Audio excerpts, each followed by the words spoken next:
చెప్పండి సార్.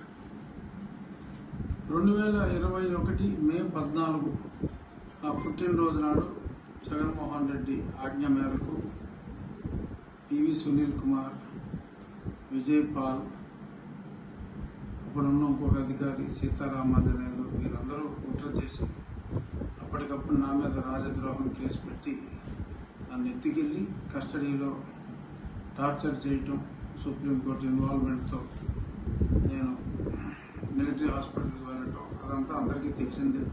నన్ను చంపాలని చూడటం, ఆ గుంటూరు హాస్పిటల్ సూపరింటెండెంట్ దొంగ రిపోర్ట్లు ఇవ్వటం, దాన్ని మిలిటరీ హాస్పిటల్ హైకోర్టు న్యాయమూర్తి పర్యవేక్షణలో, ఇప్పుడు రిజిస్ట్రార్ జనరల్ తర్వాత న్యాయమూర్తి అయ్యారు, వారి పర్యవేక్షణలో జరిగిన రిపోర్ట్స్లో ఏం చెప్పారు ఇవన్నీ కూడా పెట్టి నన్ను ఏ విధంగా హింసించింది, వీరి మీద ప్రేరేపించిన ముఖ్యమంత్రి మీద, వీరందరి మీద చర్యలు తీసుకోవాలి, కేసు బుక్ చేయాలని చెప్పి ఈరోజు నేను గుంటూరు ఎస్పీ గారికి కంప్లైంట్ ఇవ్వటం జరిగింది.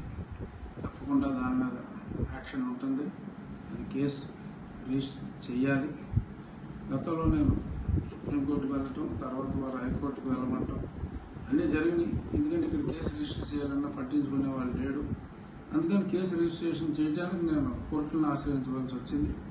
ఇప్పుడు డైరెక్ట్గానే లా అండ్ ఆర్డర్ ధర్మం 4 పాదాలు నడుస్తుంది కాబట్టి ఇప్పుడు చంద్రబాబు నాయుడు గారి పరిపాలనలో నాకు న్యాయం చేయండి, అక్రమంగా నన్ను కస్టడీలో హింసించిన వాళ్ళని న్యాయపరంగా శిక్షించాలి అని చెప్పి నేను కంప్లైంట్ ఇవ్వడం జరిగింది.